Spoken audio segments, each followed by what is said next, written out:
शून्यम् ज्ञानकर्माद्यनावृतम् आनुकूल्येन कृष्णानुशीलनं भक्तिरुत्तमा।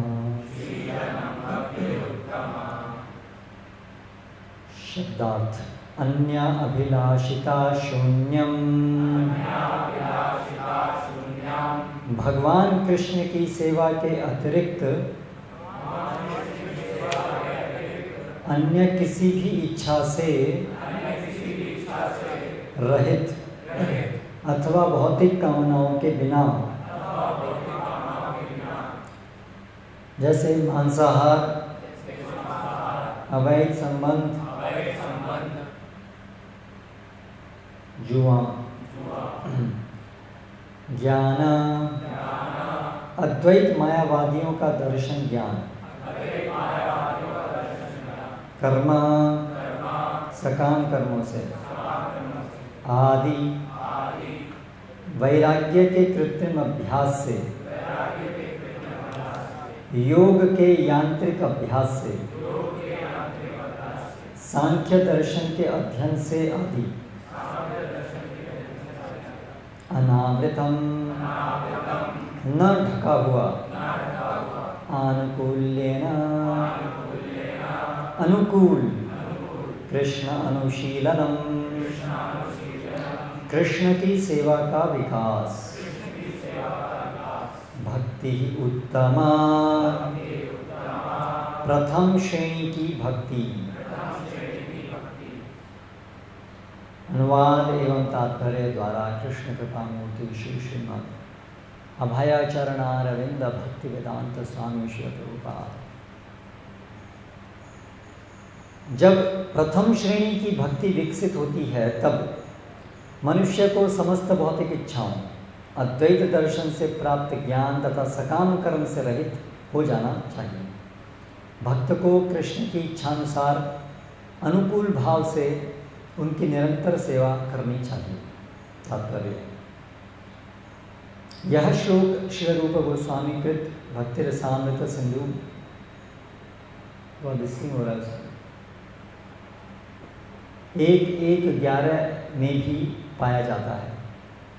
भगवद गीता 9:34 तथा 18:65 से हम जानते हैं कि पूर्ण पुरुषोत्तम भगवान की इच्छा है कि हम सदैव उनका चिंतन करें। मन मना भव मद भक्तो, हर व्यक्ति को उनका भक्त बनना चाहिए, किसी देवता का नहीं। हर व्यक्ति को मंदिर में अर्चन के साथ उनकी भक्ति में लग जाना चाहिए। मन मना भव मद भक्तो मद्याजी माम नमस्कुरु। हर व्यक्ति को सर्वदा पूर्ण पुरुषोत्तम भगवान को प्रणाम करना चाहिए। ये भगवान की इच्छाएं हैं। अतः जो उनकी इच्छाओं को अनुकूल भाव से पूरा करता है वही वास्तव में शुद्ध भक्त है।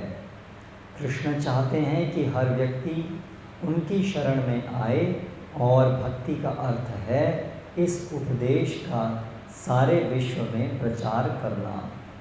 भगवद गीता 18:69 में भगवान स्पष्ट कहते हैं, न च तस्मान् मनुष्येषु कश्चिन्मे प्रियकृत्तमः। जो सबके लाभ के लिए भगवद गीता के उपदेश का प्रचार करता है वह भगवान कृष्ण को सबसे अधिक प्रिय है। भगवान ने भगवद गीता का प्रवचन इसलिए किया जिससे मानव समाज सभी दृष्टियों से, यानी राजनैतिक, सामाजिक, आर्थिक, दार्शनिक तथा धार्मिक दृष्टियों से भली भांति व्यवस्थित हो सके। मानव समाज का सुधार कृष्ण भावनामृत आंदोलन द्वारा किसी भी दृष्टि से किया जा सकता है। अतः जो भी व्यक्ति ब्रह्मांड के समस्त बद्ध जीवों के लाभ हेतु कृष्ण भावनामृत के इस दर्शन का प्रसार करता है वह पूर्ण रूपेण शुद्ध भक्त है। इसकी कसौटी यही है कि भक्त को यह जानना चाहिए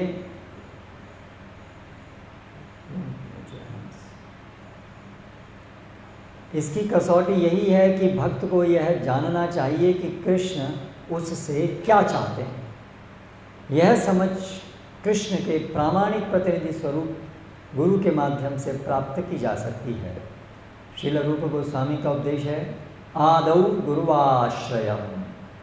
जो सचमुच भगवान की भक्तिमय सेवा करना चाहता है उसे कृष्ण से प्रारंभ होने वाली गुरु परंपरा में आध्यात्मिक गुरु की शरण लेनी चाहिए। एवं परंपरा प्राप्तम इमं राजा ऋषयो विदुः।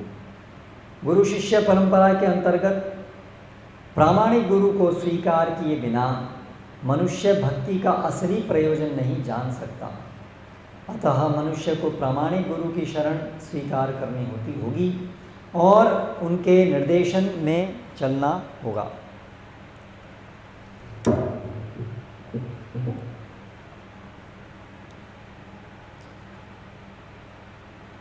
शुद्ध भक्त का पहला कार्य यह है कि वह अपने गुरु को तुष्ट करे, जिसका एकमात्र कार्य कृष्ण भावनामृत का प्रसार करना है। यस्य प्रसादात् भगवत प्रसादः। यदि गुरु को तुष्ट कर लिया जाए तो कृष्ण स्वतः तुष्ट हो जाते हैं। यही भक्ति की सफलता है। आनुकूल्यन शब्द का यही अर्थ है, भगवान के अनुकूल भक्ति। शुद्ध भक्त के लिए भगवान की सेवा के अतिरिक्त और कोई योजना नहीं होती। उसे भौतिक कार्यों में सफलता पाने में कोई रुचि नहीं होती। उसे केवल भक्ति की प्रगति में सफलता चाहिए। भक्त के लिए अन्य किसी की या देवता की पूजा संभव नहीं हो सकती। शुद्ध भक्त इस तरह की छद्म भक्ति में अपने आप को नहीं लगाता। वह तो एकमात्र कृष्ण की तुष्टि करने में रुचि लेता है। यदि कोई कृष्ण की तुष्टि के लिए जीवित रहता है तो इससे कोई अंतर नहीं पड़ता कि वह किस आश्रम में स्थित है। उसका एकमात्र कार्य कृष्ण को तुष्ट करना होना चाहिए। कृष्ण भावनामृत आंदोलन के कार्यों में यह विधि पूरी तरह से प्रकट है। यह सिद्ध करके दिखला दिया गया है कि सारा विश्व भक्ति को सफलतापूर्वक स्वीकार कर सकता है। बस मनुष्य को केवल कृष्ण के प्रतिनिधि के आदेशों का पालन करना होगा। ओम ज्ञानतिमिरान्धस्य ज्ञानञ्जनशलाकया चक्षुरुन्मीलितं येन तस्मै श्रीगुरवे नमः। श्रीचैतन्यमनोभीष्टं स्थापितं येन भूतले स्वयं रूपकदा मह्यं ददाति स्वपदान्तिकं। वन्देऽहं श्रीगुरोः श्रीयुतः पदकमलं श्रीगुरून् वैष्णवांश्च। श्रीरूपं साग्रजातं सहगण रघुनाथान्वितं तं सजीवं साद्वैतं सावधूतं परिजनसहितं कृष्णचैतन्यदेवं श्रीराधाकृष्णपादान् सहगणललिता श्रीविशाखान्वितांश्च। जय श्रीकृष्णचैतन्य प्रभु नित्यानन्द श्री अद्वैत गदाधर श्रीवासादि गौरभक्तवृंद। हरे कृष्णा कृष्ण कृष्ण हरे हरे, हरे राम राम राम हरे हरे। कल हम चर्चा कर रहे थे श्रद्धा के ऊपर।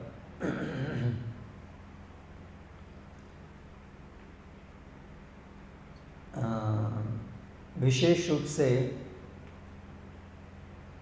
श्रद्धा का आधार क्या होना चाहिए, यानी कि ज्ञान, परम ज्ञान प्राप्त करने के अलग अलग जो तरीके हैं उसमें से सर्वोच्च तरीका या एकमात्र तरीका और अन्य कुछ तरीके हैं तो उस पर ही आश्रित होंगे। इसको हम इसके ऊपर चर्चा कर रहे थे। तो हमने देखा कि प्रत्यक्ष, अनुमान, ये सबसे भी हम कुछ हद तक ज्ञान लेते हैं, लेकिन विशेष रूप से वो ज्ञान जो इंद्रियों के दायरे के परे है। सृष्टि क्यों है, कैसे है, किसने बनाई है, कौन सृष्टि करता है, ये सब चीज़ें हमारी इंद्रियों के परे हैं। इस प्रकार के ज्ञान के लिए हम अपनी इंद्रियों पर आश्रित नहीं रह सकते हैं। इसलिए प्रत्यक्ष और अनुमान वो ज्ञान उसके लिए निरर्थक है। आहार निद्रा भय मैथुन के लिए कुछ हद तक हम प्रत्यक्ष और अनुमान से काम कर सकते हैं। जानवर भी इसी आधार पे आहार निद्रा भय मैथुन के लिए जो भी आवश्यकताएं हैं, जो भी ज्ञान जरूरी है, वो अपनी इंद्रियों से प्राप्त करते हैं और जीते हैं। लेकिन जब ये विषय आता है आध्यात्मिक विषय, जो इंद्रियों के परे का ज्ञान है, उसके लिए फिर ये निरर्थक है।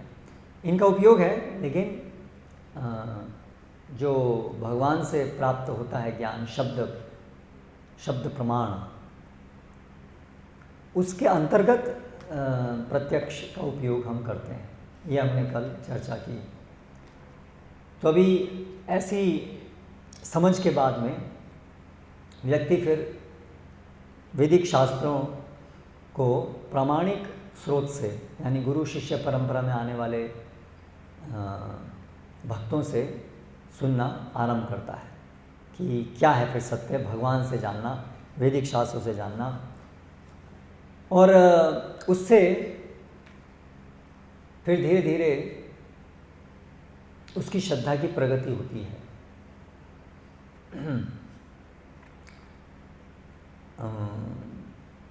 भगवान के जो शुद्ध भक्त हैं वो भगवान की कृपा को सबको देने के लिए भ्रमण करते हैं, प्रयास करते हैं।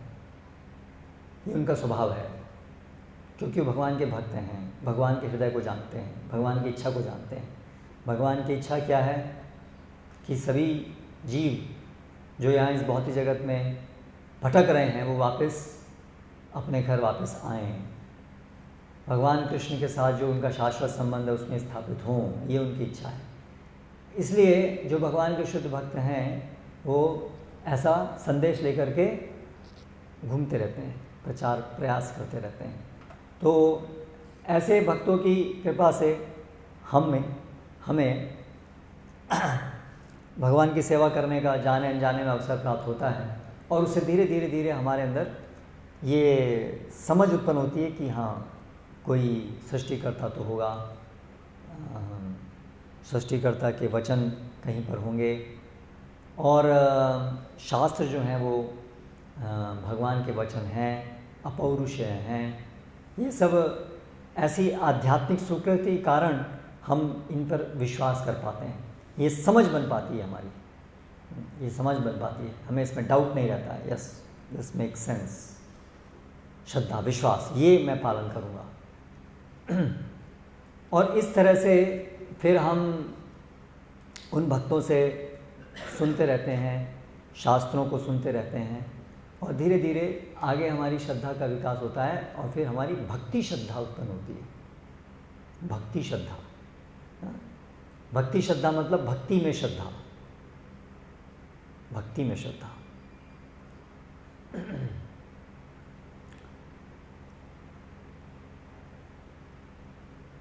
शास्त्रों में श्रद्धा उत्पन्न होने से और आगे का स्तर है भक्ति में श्रद्धा।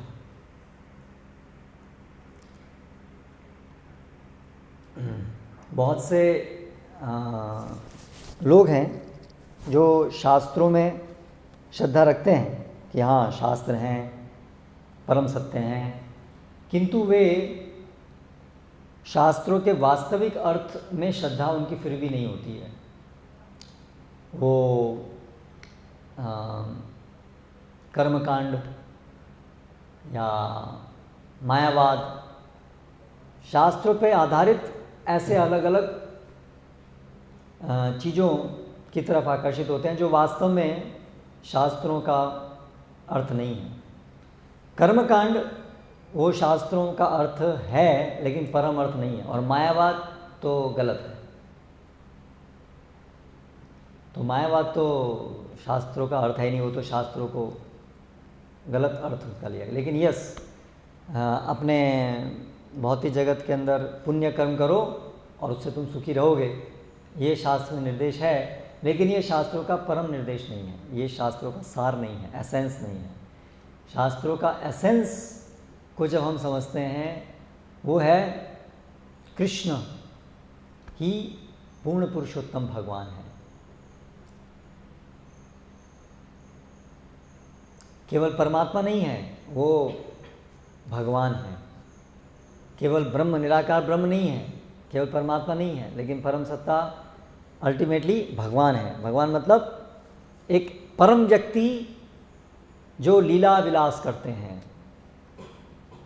अनेक अनेक जीव हम सभी जिनके साथ जुड़े हुए हैं अलग अलग प्रकार के सेवाओं के संबंध में, ऐसे परम व्यक्ति भगवान।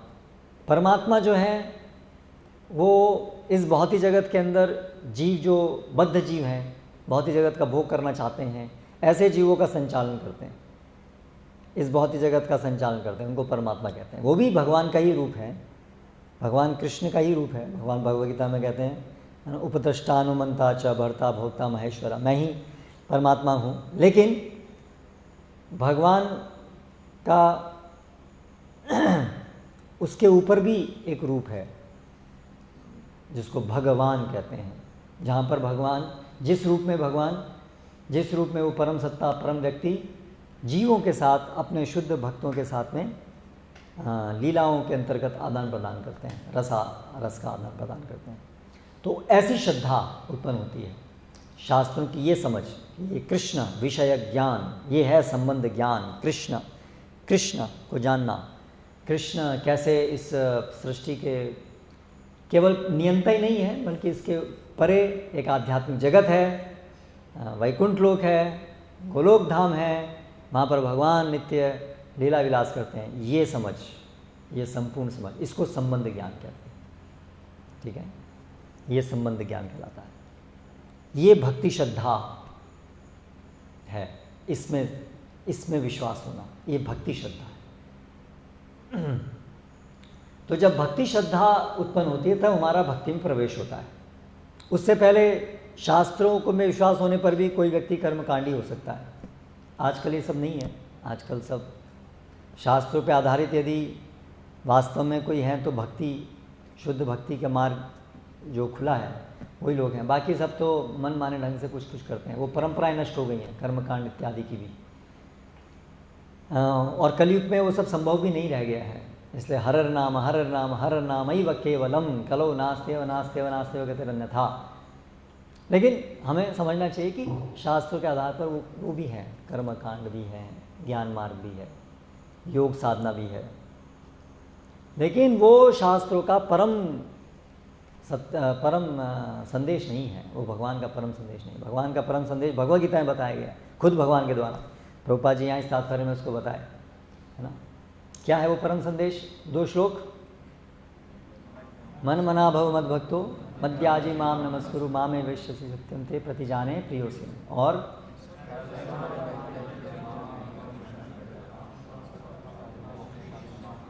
तो भगवान खुद शब्दों में ये उनका परम वाक्य है, संदेश है। इन वाक्यों में श्रद्धा होना, ये भक्ति श्रद्धा कहलाती है। यहाँ से भक्ति आरंभ होती है। तो भगवद गीता जहाँ तक हमको लेके जाती है वो आरंभिक श्रद्धा से, जहाँ पर हाँ कोई ना कोई तो है परम सत्ता, यहाँ के स्तर से लेकर के कर्मकांड ज्ञान कांड के आगे हमें इस भक्ति श्रद्धा तक लेके आती है भगवद गीता की शिक्षाएं। जब हमारी भक्ति श्रद्धा बनती है, शास्त्र पे आधारित भक्ति श्रद्धा, बहुत सारे लोग भक्ति करते हैं, कृष्ण की भक्ति भी करते हैं, लेकिन अगर उनकी वो जो श्रद्धा है, समझ है, भक्ति है, वो अगर शास्त्र का संबंध ज्ञान जो है, भक्ति संबंध ज्ञान जो शास्त्र के अनुसार है, गुरु शिष्य परंपरा, भक्तों की गुरु शिष्य परंपरा के अनुसार वो नहीं है, तो फिर वो जो भक्ति है वो लौकिक भक्ति है, वो शास्त्र के आधारित नहीं है। उसमें बहुत सारे अपसिद्धांत हैं, गलत सिद्धांत हैं, कुसिद्धांत हैं। इसलिए वो भक्ति जो है वो डोंट स्लीप, इसलिए वो जो भक्ति है वो विद्या भक्ति बोलते हैं उसको, शुद्ध भक्ति नहीं है। हाथ मुंह के पास नहीं होना चाहिए, वो विद्या भक्ति है, मिश्रित भक्ति है, शुद्ध भक्ति नहीं है। ये जो हम बात कर रहे हैं श्रद्धा की, ये शुद्ध भक्ति की श्रद्धा की बात कर रहे हैं। भक्ति के बहुत सारे प्रकार हैं। शास्त्रों के आधार पर जो भी कुछ करता है उसको एक तरीके से भक्ति कह सकते हैं। कर्मकांड भी एक प्रकार की भक्ति है। ऐसे ये सब भक्ति हैं, पर इसमें बहुत मिश्रण है। लेकिन अभी हम जो बात कर रहे हैं वो शुद्ध भक्ति की बात कर रहे हैं। तो शुद्ध भक्ति की श्रद्धा शास्त्र पे आधारित, जो ये सब विश्वास, जो सब वचन है, कृष्ण भगवान ने जो बताया, अहम सर्वस्य प्रभवो, मैं सबका आदि उद्गम हूँ, है ना, ममैवांशो जीवलोके जीवभूता सनातना, हम सब भगवान के अंश हैं, हम सब नित्य उनके दास हैं। कर्मकांड से केवल भौतिक सुख प्राप्त हो सकता है, लेकिन क्षीणे पुण्य मर्त्यलोकम विशंति, स्वर्गलोक जाने पर भी वहाँ पुण्य कर्म खत्म होगा तो वापस इस भौतिक जगत में आना पड़ेगा। आ ब्रह्म भुवनान लोका पुनरावर्तिन अर्जुना, ब्रह्मलोक से लेकर के पाताल लोक तक सब जगह जन्म मरण है। इसलिए ये सब जानना, ये सब तात्विक श्रद्धा, ये सब तत्वों को जानना, इसमें विश्वास होना और उसके आधार पर ये निष्कर्ष निकालना, शास्त्रों के इस निष्कर्ष के ऊपर विश्वास करना, सर्वधर्मान परित्यज्य माम एकम शरणम व्रजा। कर्मकांड, ज्ञानकांड इत्यादि को भी, जो भी शास्त्रों में भी दिए गए हैं, उनको भी छोड़ करके मेरी शरण में आओ। ये भक्ति श्रद्धा पे के कारण होता है शरणागति। इसलिए भक्ति श्रद्धा से शरणागति उत्पन्न होती है और शरणागति से हमारा प्रवेश होता है। तो इस तरह से श्रद्धा की अभिव्यक्ति शरणागति में होती है। तो यहाँ से भक्ति का आरंभ होता है। तो हमें सबको तो पहले ये देखना होगा अपने हृदय में कि क्या हमारी श्रद्धा उत्पन्न हुई है, भक्ति श्रद्धा उत्पन्न हुई है, क्या हम शरणागति के स्तर पे हम आ पाए हैं, है ना। तो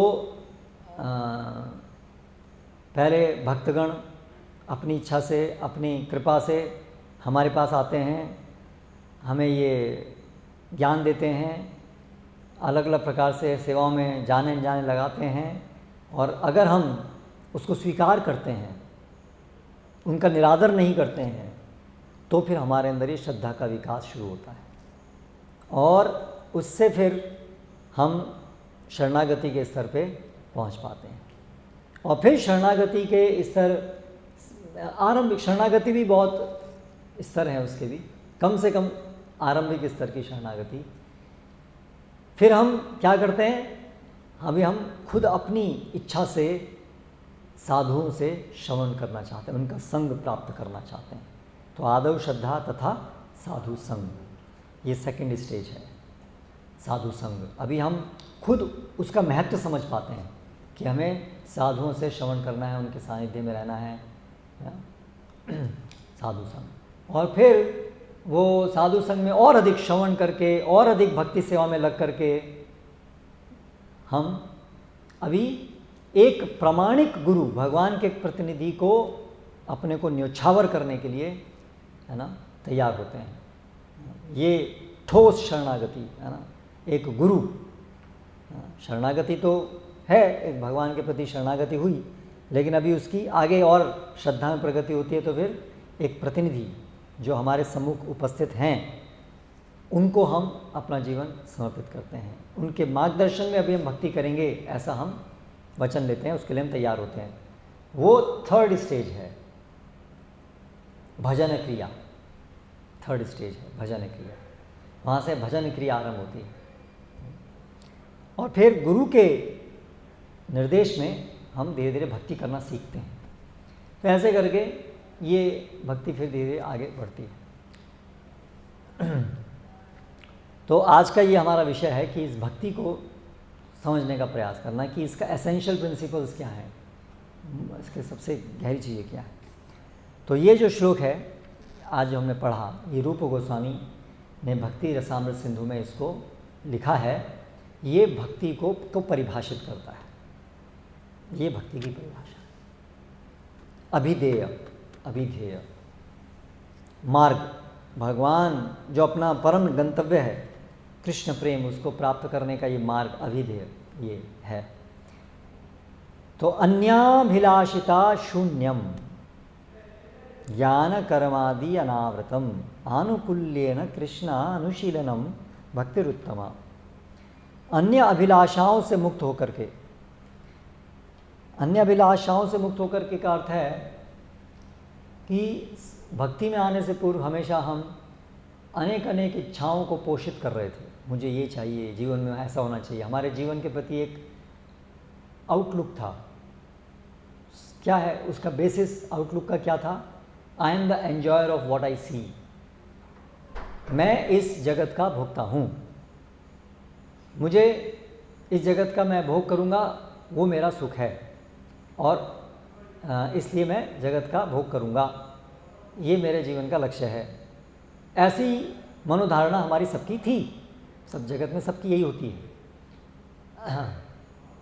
लेकिन अभी साधु संग में श्रवण करने से अगर हमारी ये समझ आ जाती है कि नहीं, ये सारी इच्छाएं बेकार हैं, ये वास्तव में मेरी इच्छाएं नहीं होनी चाहिए, ये प्रदूषण है ऐसी इच्छाएं होना। लेकिन तो इसलिए अन्य अभिलाषिता शून्यम, अभी हम इन सब इच्छाओं को छोड़ने के लिए तत्पर हो जाते हैं। हृदय के अंदर इच्छाएं भी उमड़ सकती हैं, लेकिन हम उनको छोड़ने के लिए तत्पर हैं। ये पॉइंट समझना है।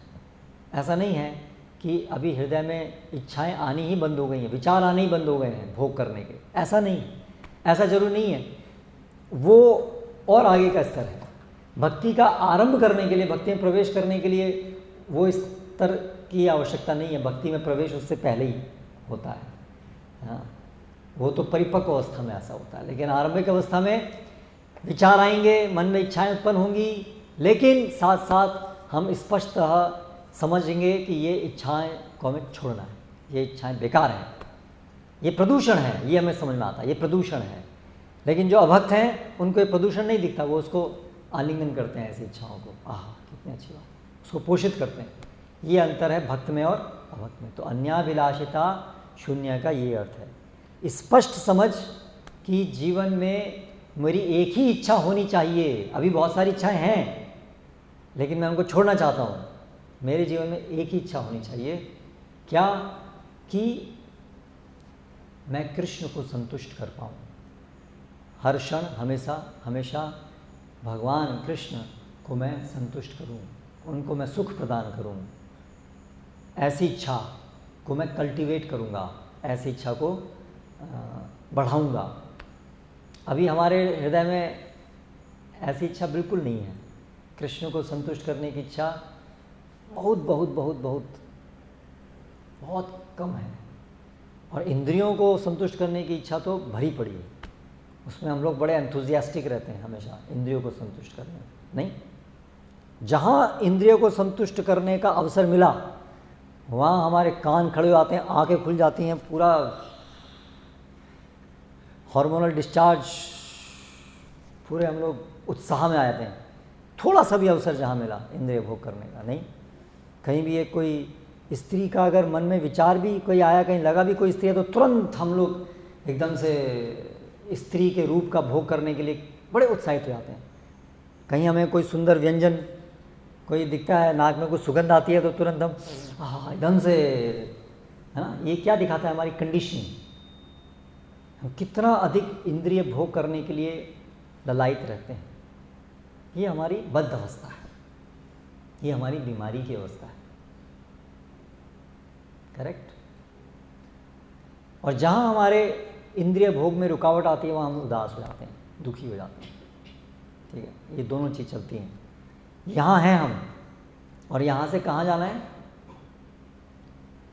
जहाँ हम भगवान कृष्ण को संतुष्ट करने के लिए पागल हों, दिन रात केवल हमारा एक ही विचार मन में घूमता रहता है, और बहुत भी बहुत इंटेंस, बहुत इंटेंस। ये हम सब सीख सकते हैं भगवान के महान भक्तों से। और महान भक्तों में पराकाष्ठा है व्रजवासी गण। तो कैसे वो लोग दिन रात उनके मन में एक ही बात घूमती रहती है, कृष्ण को संतुष्ट करना, और उसके लिए वो कुछ भी करने को तैयार है। उसके लिए वो नित्य नरक में रहने को तैयार है, उसके लिए वो संपूर्ण रूप से अपना बलिदान करने को तैयार है। देखिए हम कहाँ और वो कहाँ, यहाँ से वहाँ तक जाना, ये है भक्ति। तो ये सब बेसिक्स पहले क्लियर होने चाहिए, भक्ति का मतलब क्या है। तो यहाँ पर श्रील प्रभुपाद तात्पर्य में ये सब हमें बहुत अच्छे से बता रहे हैं। हाँ, शुद्ध भक्त एकमात्र कृष्ण को तुष्ट करने में रुचि रखता है। यदि कोई कृष्ण की तुष्टि के लिए जीवित रहता है तो कृष्ण की तुष्टि के लिए ही जीवित रहना, यही जीवन का एकमात्र उद्देश्य होना। हम जी उसीलिए रहे हैं, हमारी एग्जिस्टेंस ही इसीलिए है, ये समझना। We exist only to serve Krishna, there is no the purpose in our existence. अभी हम क्या सोचते हैं, purpose of Krishna's existence is to serve me, correct. अरे भगवान मैं दुखी हूँ, अगर आप भगवान कोई है तो मैं दुखी क्यों हूँ? लोग ऐसा सोचते हैं ना। अगर कोई भगवान होता तो फिर ऐसा कैसे मेरे साथ हो गया, अगर कोई भगवान है तो ये है बद्ध अवस्था का विचार, that Krishna exists to serve me. प्रभुपा बोलते थे हम भगवान को डॉग सोचते हैं, dog, not GOD but DOG। Dog हम लोग पालते हैं, हमारी सेवा करेगा। तो लोग भी भगवान का जो उनका कंसेप्शन होता है वो it's not GOD, it is DOG, that is there conception of God. God exists to serve me. अभी यहाँ से हमें जाना कहाँ है, I exist to serve God. 180 degree उल्टा है, इसीलिए इसमें कष्ट होता है। 180 डिग्री उल्टा है, हम 180 डिग्री घूमे हुए हैं, हम अभी उल्टी डायरेक्शन में हैं, ये समस्या है। हम बीमार हैं, ये नेचुरल स्थिति है। To serve Krishna is our natural position, with our heart, with our mind, with our senses, this is our natural position. लेकिन अभी हम बिल्कुल उल्टे हैं, हम लोग अपने इंद्रिय भोग में लगे हैं और भगवान को भी अपने इंद्रिय भोग में लगाना चाहते हैं। तो भक्ति इसे कहते हैं। तो क्या हम तैयार हैं इसके लिए? Are we ready for this transition? ये श्रद्धा कहलाती है, entrance. Are we ready or not? बाकी बहुत सारी मिक्स डिवोशन सर्विस भी हैं, बहुत से लोग प्रचार करते हैं मिक्स डिवोशन सर्विस। भगवान आपकी इच्छाएं पूरी करेंगे, आप भगवान की खूब अच्छे से सेवा करो और भगवान आपको फिर ये देंगे, है ना। देखो भगवान की भक्ति करके बड़ा सब कुछ अच्छा चलता है, सारी प्रॉब्लम ख़त्म हो जाती हैं, भगवान बड़े दयालु हैं।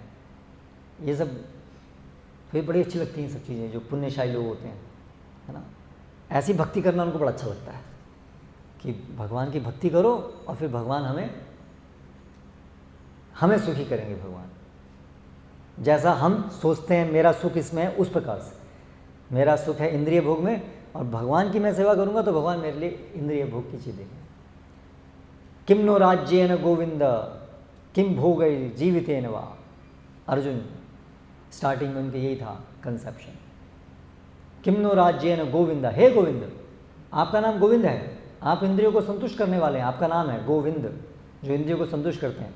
तो आप मुझे युद्ध करने को क्यों बोल रहे हैं? मेरी तो इच्छा नहीं है युद्ध करने की, तो आप समझते क्यों नहीं हैं? आप गोविंद हैं, आपका काम है मेरे को समझना। लेकिन प्रभुपाद आप लिखते हैं, लेकिन भगवान इंद्रियों को, हमारी इंद्रियों को संतुष्ट करते हैं, पर उस तरह से नहीं जैसा हम सोचते हैं। हम जब कृष्ण की इंद्रियों को संतुष्ट करेंगे तो ऑटोमेटिकली हमारी इंद्रियां संतुष्ट होंगी। ये तरीका है हमारे सुख का। इसमें श्रद्धा होना, ये भक्ति की शुरुआत है। इसमें अटूट विश्वास, यस दिस इज सो, मेरी इंद्रियों की संतुष्टि कृष्ण सेवा में ही हो सकती है। तो अभी ये जो बहुत बड़ा ट्रांजिशन है 180 डिग्रीज का, इसको करने के लिए हमें एक दक्ष भगवान के एक सच्चे भक्त की मार्गदर्शन की, क्लोज सुपरविजन की, क्लोज डायरेक्शन की जरूरत पड़ती है, क्योंकि ये बहुत बड़ा ट्रांजिशन है, बहुत मुश्किल ट्रांजिशन है।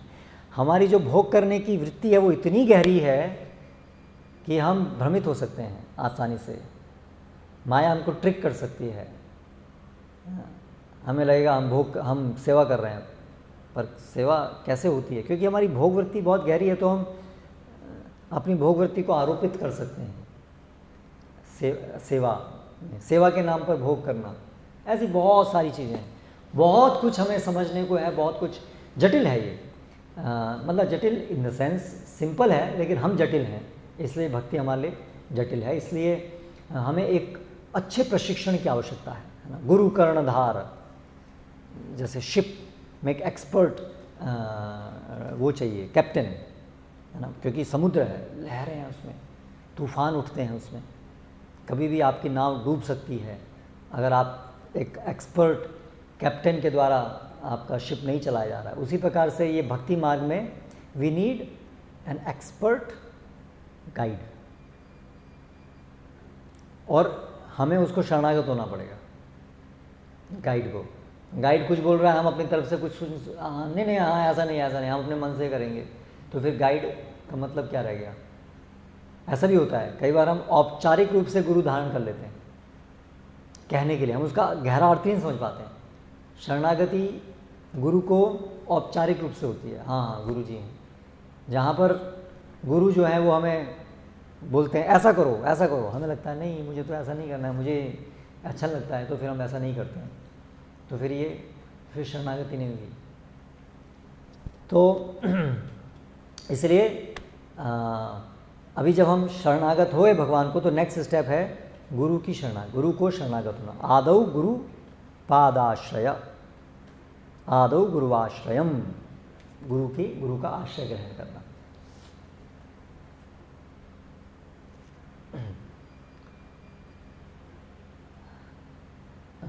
बहुत से लोग जो हैं वो सोचते हैं मैं भक्ति करूँगा, चैंटिंग करूँगा, हियरिंग रीडिंग करूँगा, दीक्षा ही क्या ज़रूरत है, सब वही तो काम करना है बाद में भी। सत्य भी है, गुरु से दीक्षा होने के बाद भी तो हम यही करते हैं, हियरिंग एंड चैंटिंग। तो दीक्षा के बिना करो, दीक्षा के साथ में करो, क्या अंतर पड़ता है? नहीं, कोई बड़ा अंतर तो है नहीं, है बड़ा अंतर। तो वो जो बड़ा अंतर है उसको प्रैक्टिस करना वो इम्पोर्टेंट है, बहुत बड़ा अंतर है। एक है जब हम शरणागत नहीं हैं तो हम भक्ति कर रहे हैं स्वतंत्रता से, अपने हिसाब से, पर हम तो बीमार हैं ना, तो अपने हिसाब से क्या भक्ति करेंगे हम जब बीमार हैं तो। इसलिए गुरु की शरणागति मतलब शिष्यस्ते हम शादिमाम त्वाम प्रपन्नम, अभी मैं आपकी शरण में हूँ, आप सही हैं मैं गलत हूँ, आप बताइए मुझे क्या करना है। शिष्य नम्रता से उनकी शरण लेना, ये हमारी फॉल्स ईगो के लिए बहुत टफ होता है।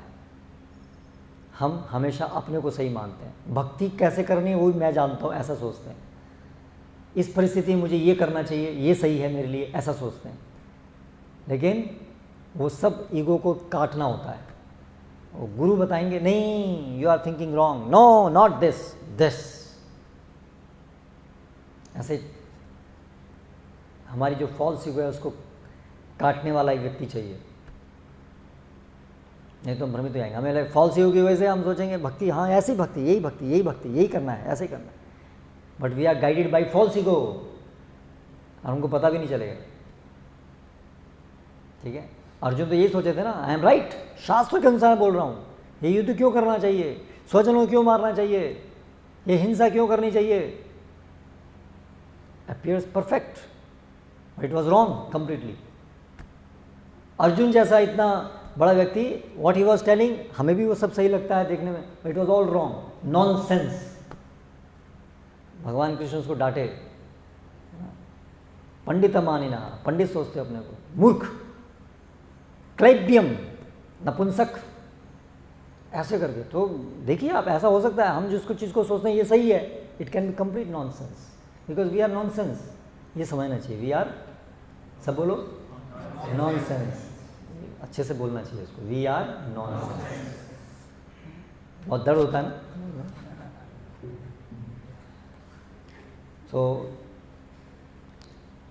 जो भी व्यक्ति ऐसे विनम्र नहीं हो पाता है, जो इसको स्वीकार नहीं कर पाता है कि we are idiots, we are nonsense, we are rascals, तो वो शरणागत नहीं घुसता।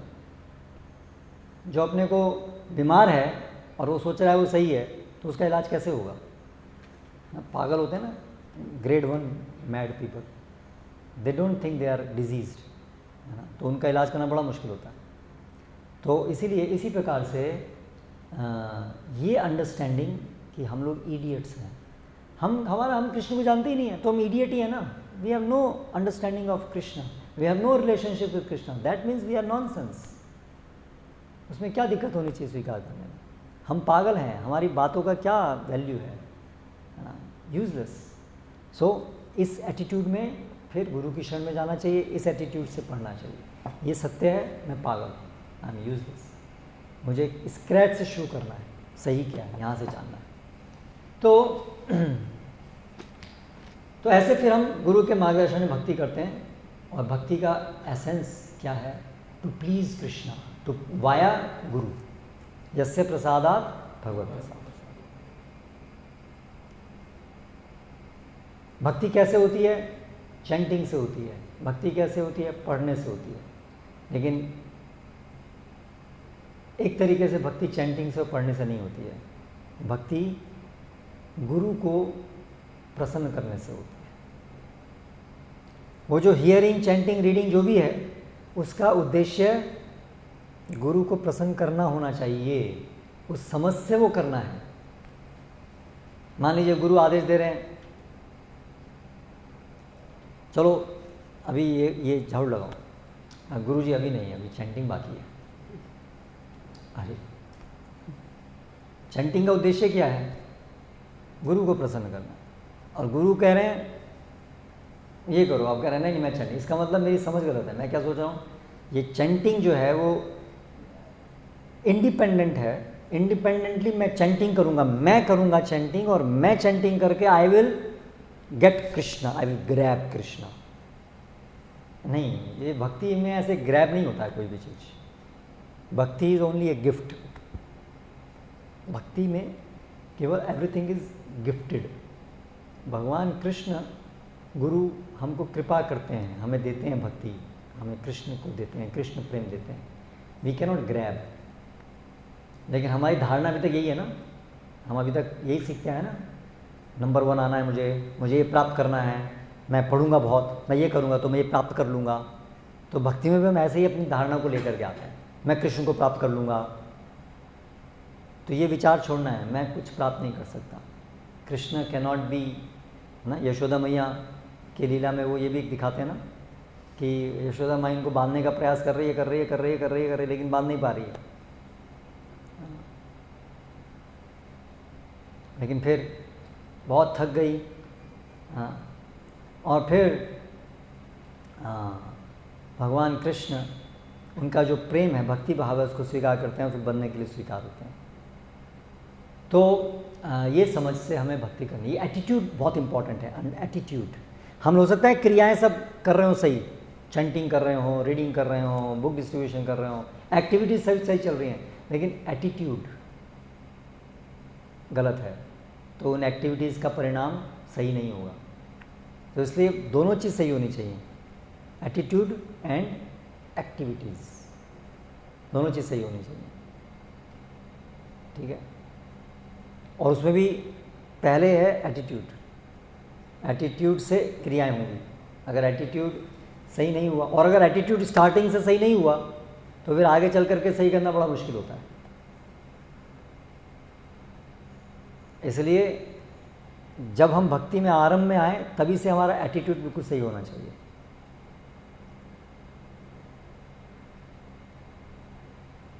Advancement in Krishna consciousness depends on the attitude. इसलिए प्रचारक को पहले से ही सही एटीट्यूड डेवलप करना चाहिए। ऐसा नहीं कि पहले तो शुरू में आओ भक्ति, हाँ आपका जॉब लग जाएगा, आपका ये हो जाएगा, आपका वो हो जाएगा, हाँ करो भक्ति। तो हम गलत एटीट्यूड दे रहे हैं ना उसको, गलत एटीट्यूड दे रहे हैं उसको। और फिर इस आशा से कि बाद में हम उसको बोलेंगे हाँ एक्चुअली क्या है कि वास्तव में शुद्ध भक्ति में ऐसे नहीं होता है कि हम अपनी इच्छाओं के लिए मांगे, वास्तव में ऐसा होता है। तो अभी वो एटीट्यूड से हमने उसको ट्रेन किया है, ठीक है। एक्चुअली हम ऐसा कभी बोल भी नहीं पाएंगे। हमने किसी व्यक्ति को अगर इस आधार पे कल्टीवेट किया है कि भक्ति का मतलब ये है, भक्ति का मतलब कृष्ण के साथ बिजनेस करना, ये एटीट्यूड अगर हमने कल्टीवेट करा है किसी के अंदर, तो हम उसे किस मुंह से बोलेंगे, कब बोलेंगे उसको? हमें लगेगा नहीं कल बोलूँगा, आज बोलूँगा तो पता नहीं भाग जाएगा, तो कल बोलूँगा, वो कल कभी नहीं आएगा, है ना। और अगर कभी आपने ढाढ़स लगा के बोल भी दिया, तो आप जितने लोगों को बता रहे थे उसमें से मैक्सिमम सब जा सकते हैं, संभावना है बहुत। क्योंकि आप जिस एटीट्यूड का प्रचार कर रहे हो, उस एटीट्यूड से आकर्षित होने वाले लोग आएंगे,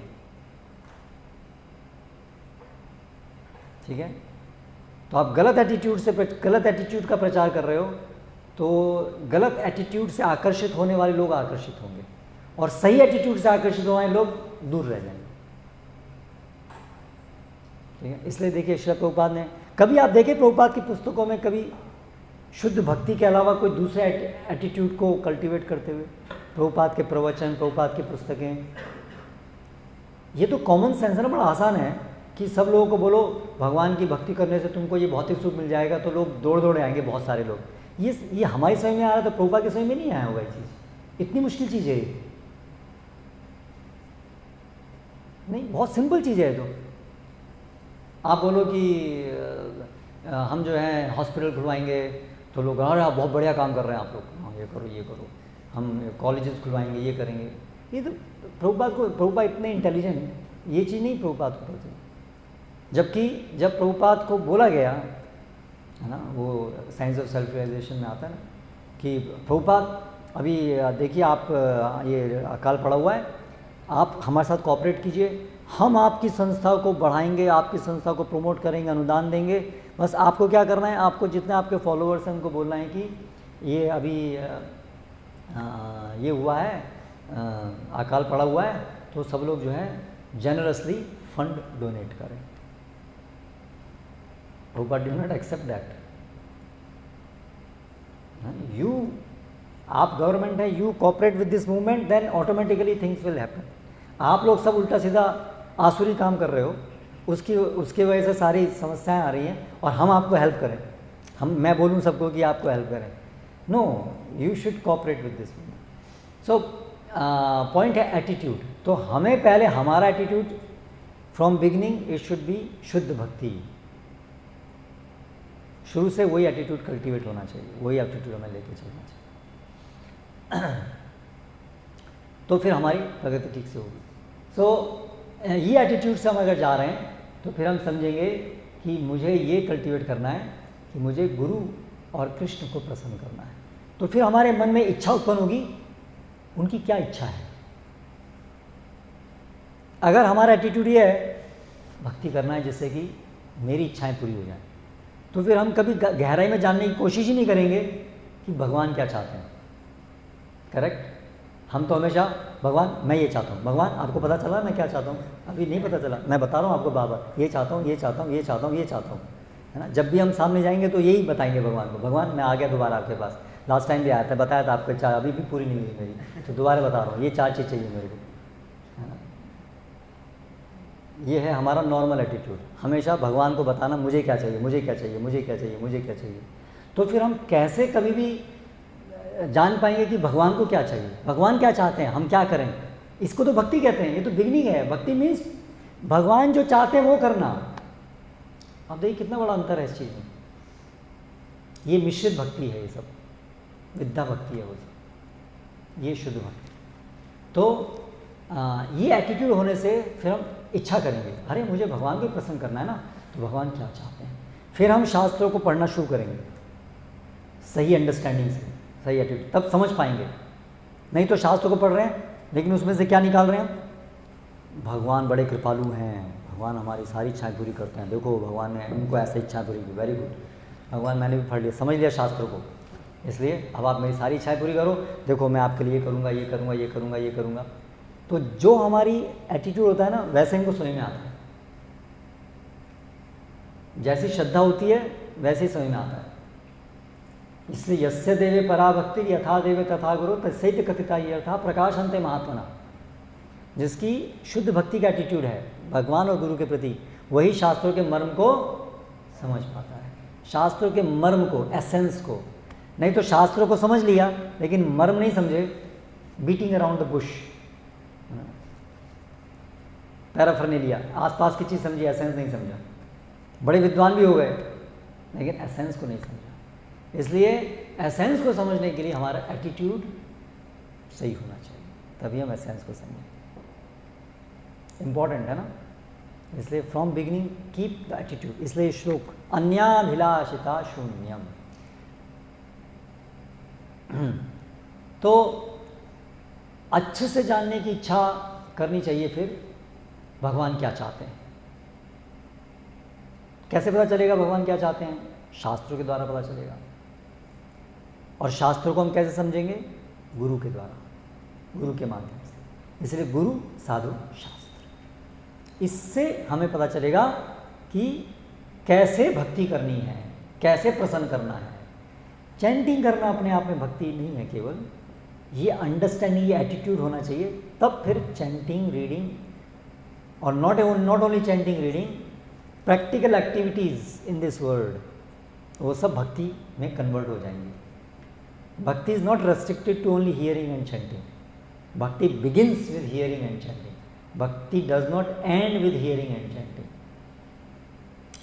भक्ति में all our activities, all activities in this world should be as per Krishna's instructions, should be in a way that pleases Krishna, Guru and Krishna.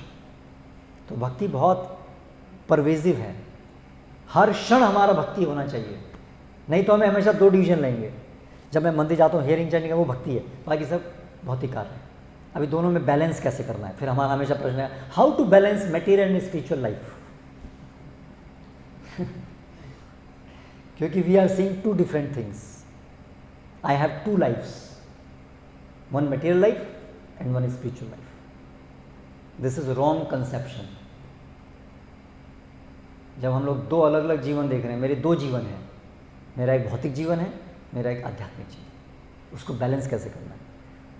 तो हमेशा लगेगा बैलेंसिंग बड़ी डिफिकल्ट है, और वो भी आजकल के मॉडर्न एज में तो बहुत डिफिकल्ट है ना। पूरा आसुरी जीवन है, इसलिए हाउ टू बैलेंस समझ नहीं आ रहा है, टाइम ही नहीं मिलता है कुछ करने का। How to balance.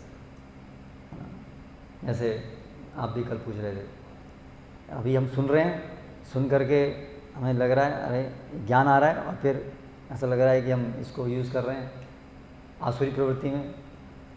तो ये दुविधा उत्पन्न होती है, बार बार दुविधा उत्पन्न होती है, कैसे करें? तो एक तो आसुरी है, वो तो दुविधा होनी ही, वो बड़ी दुविधा है।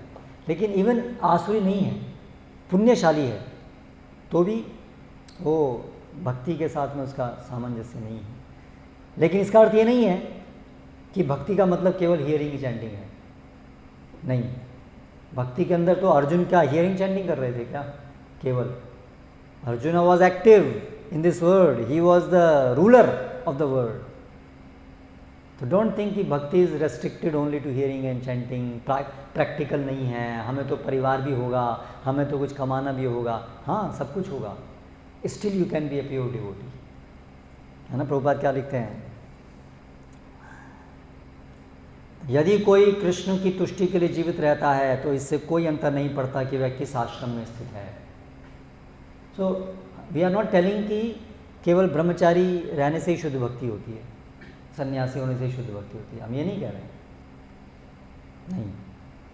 लेकिन हमारा पूरा जीवन भगवान की सेवा के लिए होना चाहिए, फिर आश्रम कोई भी हो, दैट डजंट मैटर, गृहस्थ हो कि हम ब्रह्मचारी। ये है भगवद गीता का एसेंस, सरेंडर टू कृष्णा। जीवन अपना उनके लिए जियो। Our life should be simply to please guru and Krishna, no other purpose. अब उसमें गृहस्थ आश्रम में रहे, ब्रह्मचार्य आश्रम में रहे, कोई बात नहीं, लेकिन मिशन होना चाहिए हमारा कृष्ण के साथ। तो वो मिशन सरल शब्दों में क्या है कि we become lovers of Krishna. हम कृष्ण के प्रेमी बने। और उसकी फिर प्रोसेस है राइट एटीट्यूड में, हियरिंग, चैंटिंग, और अगर जो भी आपकी आश्रम है, वर्ण है, उसके अनुसार जो भी मेटेरियल वर्ल्ड के अंदर एक्टिविटीज़ हैं उनको आप कीजिए, but with a single motive, how to develop love for Krishna. That's all, very simple. अगर किसी का आश्रम गृहस्थ आश्रम है तो वहाँ पर वर्ण का कार्य भी आएगा, इन सर्विस ऑफ कृष्णा, ब्राह्मण, क्षत्रिय, वैश्य, शूद्र। अगर कोई ब्रह्मचारी, कोई सन्यासी है, आजीवन ब्रह्मचारी, तो उसके लिए वर्ण का कार्य नहीं होगा, उसके लिए साधना और प्रचार का कार्य ही होगा। तो वो अलग अलग आश्रम के अनुसार एक्टिविटी डिफरेंट होगी, लेकिन एसेंस वही है दोनों का, to please guru and Krishna. Therefore it doesn't make a difference. भगवान की सेवा में चाहे कोई इस आयाम से सेवा कर रहा है कि ऐसे कर रहा है, दैट डजंट मैटर। दोनों ही अगर निष्काम भाव से उनको प्रसन्न करने के लिए सेवा कर रहे हैं, Krishna accepts equally both the sevas. तो इसलिए हमें जो पहले से समझना है वो समझना है कि भक्ति, शुद्ध भक्ति मतलब मेरे जीवन का एक ही लक्ष्य होना चाहिए, मेरा जीवन समर्पित होना चाहिए कृष्ण सेवा में, फिर वो चाहे कोई भी आश्रम, गृहस्थ आश्रम हो कैसे। अभी यहाँ पर एक दुविधा ये आती है कि हम देखते हैं कि अगर गृहस्थ आश्रम में जाऊँगा तो ये तो आसुरी समाज में रहना होगा, तो फिर कैसे मैं कृष्ण की संतुष्टि के लिए केवल जी पाऊँगा, ये समस्या आती है। क्योंकि हम गृहस्थ आश्रम हम कहाँ देखते हैं, हम इस मॉडर्न सोसाइटी में गृहस्थ आश्रम देखते हैं जो कि पूरी तरह से भगवान की इच्छा के विरुद्ध चल रहा है। तो इसलिए वी गेट कन्फ्यूज। इसलिए हमें लगता है अगर भक्ति करनी है तो एक ही है, full time devotee, full time Brahmachari. But actually Prabhupada और शास्त्र इज नॉट टेलिंग दैट। गृहस्थ आश्रम वो भी एक बोनाफाइड आश्रम है भक्ति के अंदर, सो मेनी आचार्य, सो मेनी डिवोटीज, लेकिन ये आसुरी जीवन नहीं, कृष्ण की इंस्ट्रक्शन के अनुसार जीवन है ना। तो that is also possible. Full time missionary, Krishna के आदेश के अनुसार गृहस्थ जीवन, उसके लिए श्रील प्रभुपाद ने फिर ये वर्णाश्रम व्यवस्था को प्रोत्साहन दिया। सो पॉइंट ये है कि भक्ति मतलब गुरु और कृष्ण को संतुष्ट करना ही जीवन का एकमात्र उद्देश्य होना, ये उसका एसेंस है भक्ति का। इसके लिए अपने को हमें तैयार करना है, और ये जो भी प्रोसेस है अल्टीमेटली इसके लिए। हरे कृष्ण। Any question?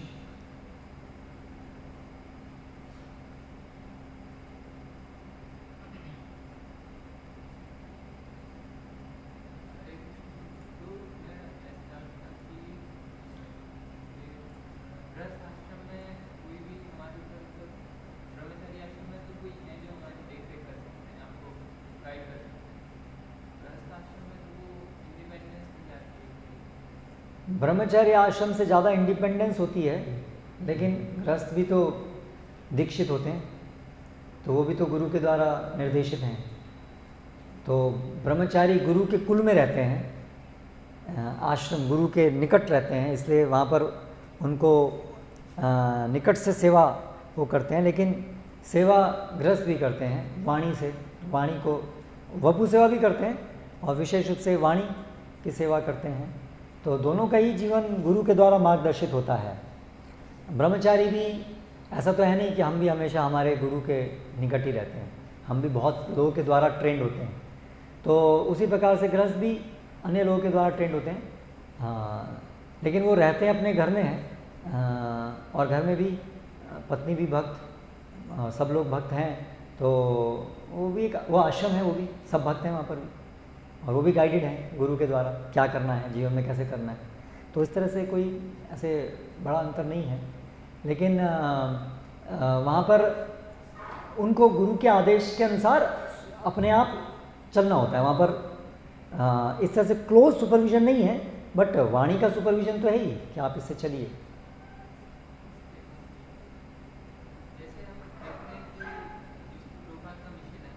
हम देखते हैं कि प्रभुपाद का मिशन है,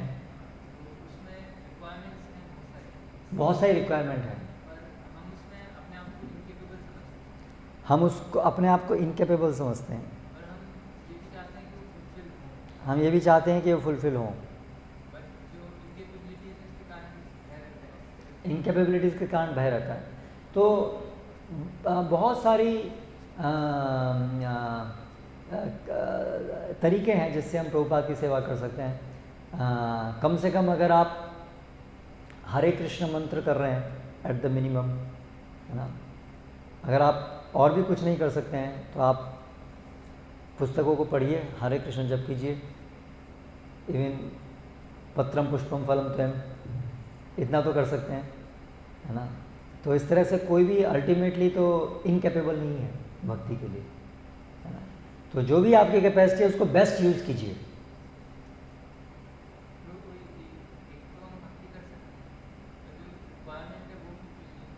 नहीं, रिक्वायरमेंट अल्टीमेटली ऐसा नहीं कि कृष्ण की कोई रिक्वायरमेंट है। सी, हम जो भी ये रिक्वायरमेंट है दैट इज टू प्यूरिफाई अस। तो हमें ये देखना है कि मैं बेस्ट पॉसिबल क्या कर सकता हूं। वो रिक्वायरमेंट जो दी गई है वो हमारी बेस्ट पॉसिबिलिटी को लगाने के लिए दी गई है, उसका उद्देश्य ये है। गुरु जो है वो अलग अलग कार्य क्यों देते हैं? हमें सेवा में नियोजित करने के लिए, जिससे हमारी शुद्धि हो। ठीक है। सो ऐसा नहीं है कि कुछ कृष्ण को चाहिए या गुरु को कुछ चाहिए। अल्टीमेटली वो सबसे पहला उसका पॉइंट है हमारी शुद्धि के लिए। उसके उपरोक्त है कि हम दूसरों के लिए भी कुछ कर सकें, और दूसरों करने से भी अपनी शुद्धि भी करते हैं। तो अल्टीमेट बॉटम लाइन तो ये है कि आप जो कर सकते हैं वो कीजिए। That is also requirement. आप अगर भक्त बन रहे हैं तो दैट इज ऑल्सो रिक्वायरमेंट। फिर उसमें आप जो भी कर सकें, है ना। हम मंदिर में आके झाड़ू लगा सकते हैं, सिंपल चीज़। कुछ नहीं कर सकते तो हरे कृष्ण महामंत्र कर सकते हैं कम से कम। That is also accepted if that is the only thing what we can do. मतलब मैं उसको सिद्धांत को समझाने के लिए कह रहा हूँ कि ऐसा कभी नहीं हो सकता कि हम सोचें I am incapable to do bhakti. Everybody is capable to do bhakti. Do your best, that will please Krishna. Do your best. अभी यहाँ पर प्रभुपाद कह रहे हैं इस्टेब्लिश वर्णाश्रम, सारे लोगों को भक्त बनाओ, पूरे संसार को। हम लग रहा है अरे भाई ये तो बहुत बड़ा काम है, मैं कैसे करूँगा। No problem. भगवान राम की सेना में हनुमान भी है और गिलहरी भी है।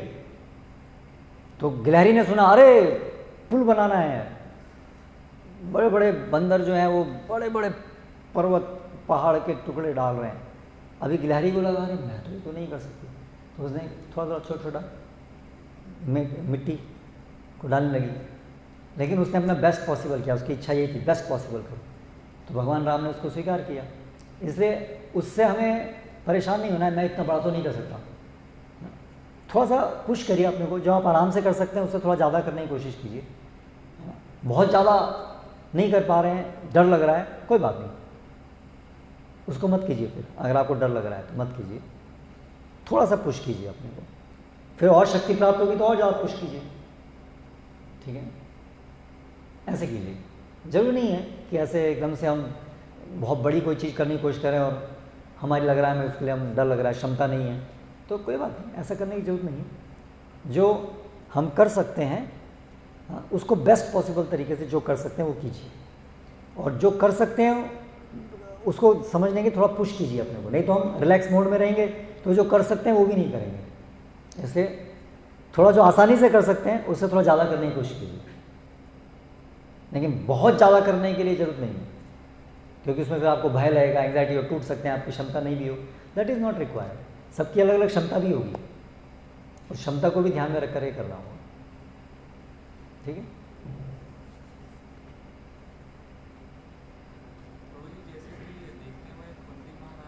हम देखते हैं कुंती महारानी और यशोदा मैया, उन दोनों में श्रेष्ठ यशोदा मैया है। तो हम लोग मतलब इसको थोड़ा जस्टिफाई कीजिएगा कैसे है, और मतलब अगर देखा जाए कि अगर यशोदा मैया अगर श्रेष्ठ है, कैसे वो श्रेष्ठ हैं? श्रेष्ठ है जैसे कि वात्सल्य रस, और देखा जाए कि कुंती महारानी जानती थी कि कृष्ण जानती थी वो, कृष्ण तो भगवान स्वयं। तो क्या सम्मान व्यक्ति के लिए कृष्ण के प्रति वैसा प्रेम जागृत करना संभव है जैसा कैसा? यशोदा अगर श्रेष्ठ है अगर कुंती महारानी से? तो प्रश्न है कि यशोदा मैया का प्रेम क्या श्रेष्ठ है कुंती महारानी के प्रेम से? यदि है तो कैसे, और क्या फिर यशोदा माई जैसा प्रेम प्राप्त करना संभव है? तो भक्तों के दो कैटेगरी हैं शुद्ध भक्तों की, एक विधि भक्त और एक रागानुगा। विधि और रागानुगा। विधि भक्त जो भगवान का ऐश्वर्य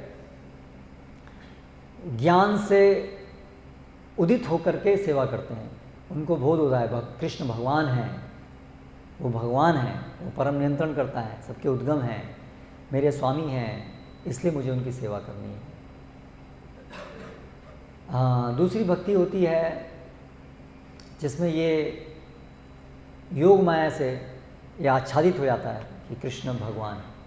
वहाँ पर फिर कृष्ण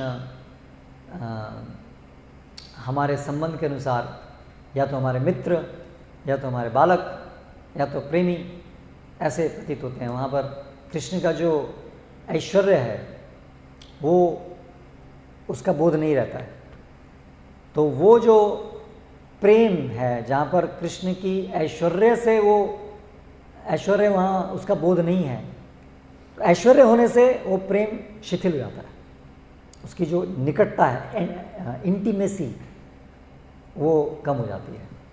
इसलिए जो प्रेम के अंदर ये बोध नहीं रहता है कि कृष्ण भगवान है, वहाँ पर कृष्ण केवल उनके जो स्वीटनेस है, माधुर्य, उस माधुर्य से सेवा प्रेरित होती है। यहाँ ऐश्वर्य से सेवा प्रेरित हो रही है, वहाँ उनके माधुर्य से प्रेरित हो रही है। जैसे जहाँ पर माधुर्य से प्रेरित होती है वहाँ पर सेवा और अधिक इंटीमेट होती है और वो कृष्ण को और अधिक संतुष्ट करती है। इस दृष्टि से जो व्रजवासियों का जो प्रेम है वो ऐश्वर्य, वो माधुर्य प्रेम है, वो वहाँ पर माधुर्यता से प्रेरित है वो, इसलिए वो ज़्यादा कृष्ण को संतुष्ट करता है, इसलिए वो अधिक श्रेष्ठ है। और क्या हम उसको प्राप्त कर सकते हैं? यस, ये सभी रस जीव भी प्राप्त कर सकते हैं। जो अंतरंग भक्त हैं, यशोदा माई और राधा रानी, वो अंतरंग शक्ति हैं, तो उनके जैसा महाभाव प्राप्त जीव नहीं कर पाए, लेकिन उनके पद चिन्हों पर चल चल के उनकी सेवा करते हुए हम वो भाव के अंदर भगवान की सेवा कर सकते हैं।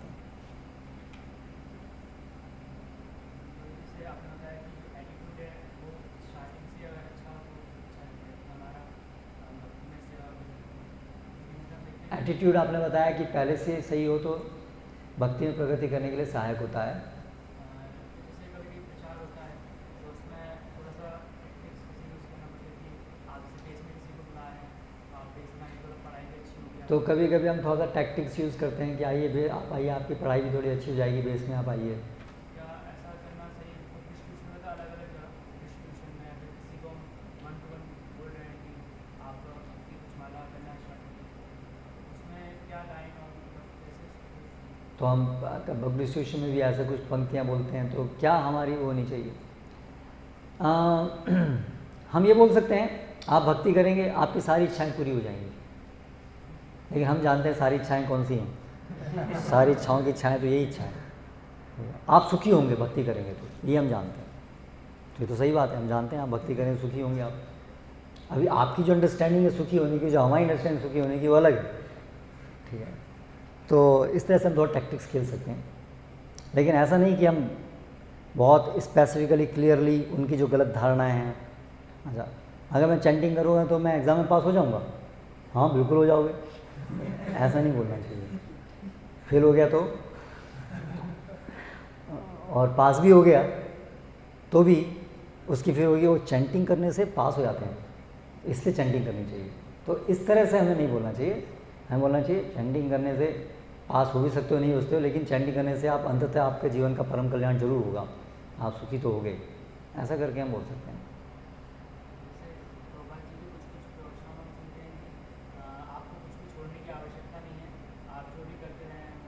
अब उसका अर्थ होना है कि शराब पीने की छोड़ने की आवश्यकता नहीं है। उसका अर्थ ये है कि जो भौतिक जगत के अंदर जो स्थिति है, आप गृहस्थ हैं, उन सबको छोड़ने की ज़रूरत नहीं है। है ना। और भक्ति को स्टार्ट करने के लिए ऐसा नहीं कि स्टार्ट करने के लिए पहले छोड़ने की ज़रूरत है। अगर कोई शराब भी पी रहा है तो भी आप भक्ति शुरू तो कर सकते हैं, भले you are a drunkard at present, you can make a start. वो आशा है कि आपको छोड़ने की जरूरत नहीं है, यू कैन बिगिन भक्ति।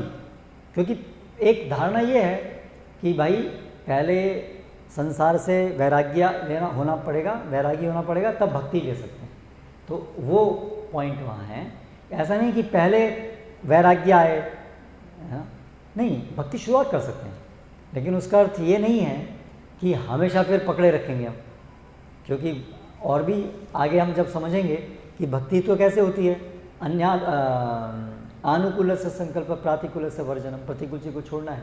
तो बिगिन करने के लिए जरूर नहीं है छोड़ना। अगर आपके अंदर अभी गलत आते हैं तो ठीक है, अगर आप केवल ये विश्वास आपके अंदर है कि हाँ चाहे हरे कृष्णा मुझे जप करना चाहिए, अच्छा लगता है मुझे, ओके, केवल इस आधार पे आप चैंटिंग शुरू कर सकते हैं। भले ही आपके अंदर अभी आपकी समझ नहीं है, आपके अंदर बहुत सारी गलत आते हैं, no problem, still you can begin chanting, वो मतलब है। तो वो तो हम भी कहते हैं, यस, कोई आदमी है, कोई सिगरेट पी रहा है ना, तो हम सोच रहे हैं भाई पहले आपको सिगरेट छोड़ना पड़ेगा, तब आप भगवत गीता को समझेंगे और तब हम आपको बताएंगे कि क्या करना है, तो हम नहीं बताएंगे, ऐसा नहीं कहते ना हम लोग। So that is the meaning. Yes, ऐसा नहीं है कि कोई भी प्रोफेशन भी है। अगर आज हम आसुरी समाज में रह रहे हैं तो ऐसा नहीं है कि आसुरी समाज में कोई रह रहे हैं, अभी उनको पता ही नहीं था कि भक्ति क्या है, आज उनको पता चला, तो वो मान लीजिए कोई भी व्यक्ति है, बैंक में नौकरी करता है, कोई भी है, ठीक है, तो आसुरी है सारा समाज। तो हम जाकर के नहीं बोलेंगे कि आप जो है पहले बैंक की नौकरी छोड़ो, है ना, आप जो है पहले, नो, आप नहीं जानते थे अभी तक, इसलिए आप ये सब कर रहे थे, ठीक है, भक्ति शुरू कीजिए, जानना शुरू कीजिए धीरे धीरे, और आगे चल करके फिर जैसे आपको समझ में आए उसके अनुसार जो संभव भी हो। कई बार ऐसा भी होता है कि हमें समझ में आ रहा है लेकिन संभव नहीं है तुरंत चीज़ों को बदलना, परिस्थिति को बदलना, तो फिर उसका जो एसेंस है भक्ति का वो पकड़ के रखना है कि एसेंस अगर विवशता है, अगर हम बाह्य चीज़ों को नहीं छोड़ पा रहे, है ना, तो फिर उसका जो एसेंस है वो ये है कि भगवान को अपना जीवन समर्पित करके जो भी आप कर पा रहे हैं उसको भगवान को समर्पित कीजिए, उसके फलों को समर्पित कीजिए कम से कम, है ना। तो वो फिर अल्टीमेटली अगर कोई बंधा हुआ है तो भी भक्ति कर सकता है। प्रहलाद महाराज हैं, हिरण्यकशिपु के अंदर घर में जन्म हुआ है तो भी वो भक्ति कर पाए, तो वो भी है। तो कोई भी व्यक्ति भक्ति शुरू कर सकता है, और अगर विवशता है ना, कि वो जैसे एक व्यक्ति प्रभु प्रवचन दे रहे थे, बता रहे थे सब 4 महापाप हैं, तो एक व्यक्ति था कुछ 50-55 साल का होगा, तो उसने बाद में प्रभुपाद से पूछा कि प्रभुपाद मेरा तो इसका बिजनेस है, वाइन बनाने का, तो अभी मैं समझ रहा हूँ ये तो सब पाप है जो मैं कर रहा, तो मैं क्या करूँ, उसको छोड़ दूँ। प्रभुपाद ने बोला नहीं, for time being you continue, क्योंकि अभी आप 50-60 साल के हो गए, अभी इसको तुरंत बदलोगे तो कैसे, क्या करोगे, और आपके कुछ परिवार है, उसकी आवश्यकताएँ, उसकी निर्भरता है, तो तुरंत नहीं चेंज कर सकते, सो कंटिन्यू दैट। और धीरे धीरे जब परिस्थितियाँ ठीक हो, अनुकूल हो, तब छोड़ दीजिएगा। तो वो फिर प्रैक्टिकलिटी है, लेकिन उसके अंडरस्टैंडिंग तो सही हो गई ना। अभी यहाँ एक परिस्थिति है, परिस्थिति अगर विवश कर रही है तो कृष्ण देखते हैं ना, ये परिस्थिति विवश कर रही है, अगर इसकी इच्छा, इसके हाथ में जो है वो तो ये कर ही रहा है, लेकिन जहाँ परिस्थितियाँ विवश कर रही हैं उतना ही केवल ये स्वीकार कर रहा है, तो that Krishna accepts. Yes, yes,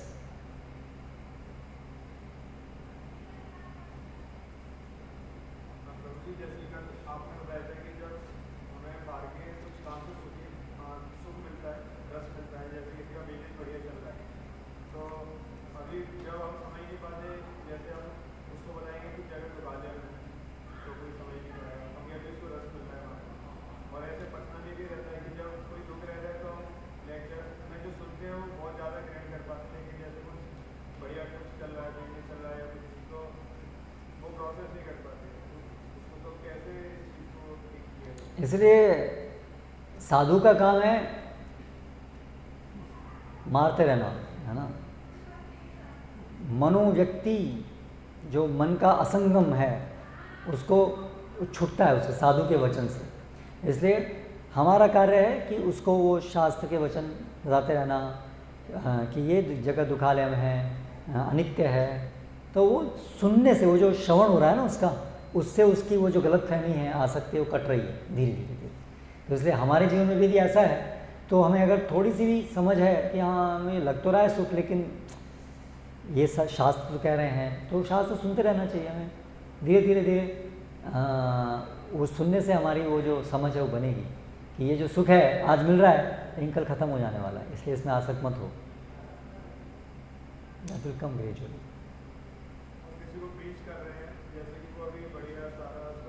तो बताना चाहिए कि जो आज हॉस्पिटल में दुख हैं, इससे आने से पहले तो वो भी बढ़िया ही थे। जब भी दुख आए उससे एक सन पहले तक बढ़िया ही थे ना सब। तो तुम भी कल ऐसे हो सकते हो ना।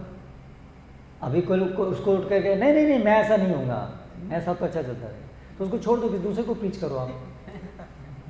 पागल आदमी थोड़ा प्रीच कर सकते हैं, बहुत सारे लोग हैं प्रीच करने के, लीव हिम।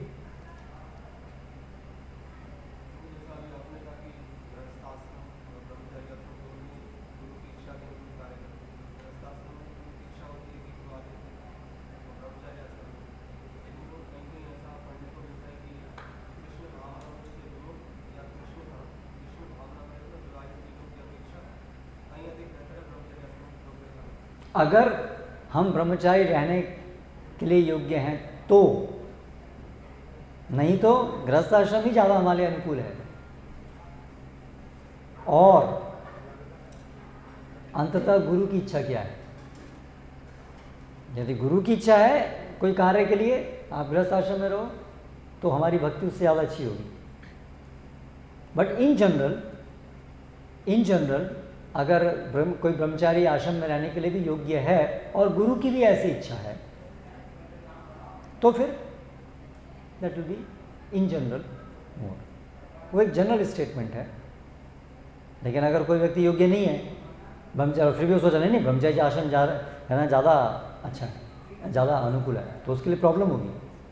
और दूसरी तरफ दूसरा भी गुरु के आदेश के विरुद्ध, अरे गुरु बोल रहे हैं वो मतलब मैं तो मुझे ब्रह्मचारी रहना है क्योंकि मुझे ब्रह्मचारी रहना है क्योंकि मुझे ये भक्ति अनुकूल है, तो फिर भक्ति के लिए अनुकूल नहीं है। भक्ति के लिए अनुकूल है गुरु की आज्ञा के अनुसार जीना, वो सबसे प्राइमरी चीज़ है।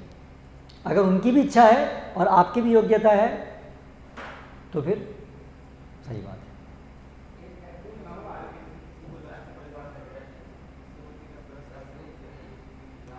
अगर लस्ट परेशान कर रहा है तो अगर गृहस्थ आश्रम में नहीं जाएंगे तो फिर लस्ट हमें इलिसिट अवैध संबंध करने के लिए प्रेरित कर सकती है, जिससे कि पूरा भक्ति का जीवन ही नाश हो जाएगा।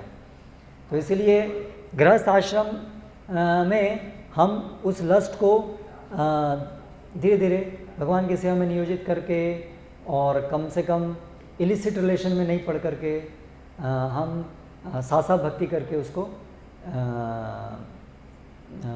इस तरह से डील कर सकते हैं कि हम भक्ति भी होती रहे और धीरे धीरे उसका धीरे धीरे शुद्धि भी होती रहे।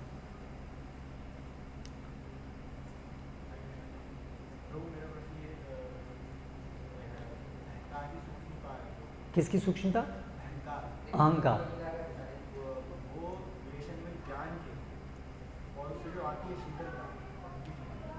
शीतलता, शिथिलता। तो मेरा उससे ये प्रश्न है कि हम लोग देखते कई बार हम लोग ज्ञान प्राप्त करते करते हमारे अंदर एक सूक्ष्म अहंकार होता है, जिससे हमारे भक्ति लाइफ में तो वो आ जाता है, शीतलता आ जाती है, ज्ञान बढ़ता रहता है लेकिन भक्ति लाइफ में शीतलता आ जाती है। तो एक तो उसको इंडिकेट कैसे करते हैं कि ये ज्ञान की सूक्ष्मता है? ज्ञान की सूक्ष्मता, अहंकार, ज्ञान का अहंकार आता है ना हमें, हाँ, और उससे ये शीतलता आ रही है, ये इंडिकेट करना नहीं। अपने हृदय में हम देख सकते हैं ना कि अहंकार मतलब मैं सोच रहा हूँ मैं बहुत बड़ा हूँ, मुझे बहुत मैं अच्छा हूँ दूसरों से, बिकॉज आई नो मोर। वहाँ सेवा का विचार नहीं आया ना। अगर ज्ञान हम जो ज्ञान प्राप्त कर रहे हैं उससे हमारी सेवा, उसको सेवा करने की इच्छा बढ़ रही है, उससे केवल सेवा करने का विचार आ रहा है, दैट ज्ञान इज भक्ति के अनुकूल है। और अगर उससे हम आनंदित हो रहे हैं, oh I am enjoying that being knowledgeable, then that is called अहंकार। शिथिलता, शीतलता नहीं, शिथिलता।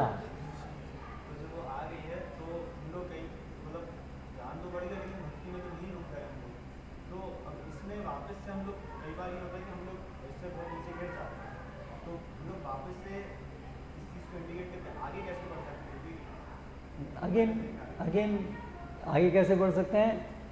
भगवान की शरण लो, जो गलती किया उसको छोड़ो, माफ़ी मांगो भगवान से और उसको रिपीट मत करो। कान पकड़ो, अरे मैंने किया अहंकार, उसकी वजह से मेरी भक्ति नाश हो रही है, दिस इज़ रॉन्ग, तो समझो, भगवान से माफ़ी मांगो और हरे कृष्ण जब प्रार्थना करते रहो, भक्ति करो, धीरे धीरे ठीक हो जाएगा। Okay, so we end here. Hare Krishna. Shri Prabhupada की जय।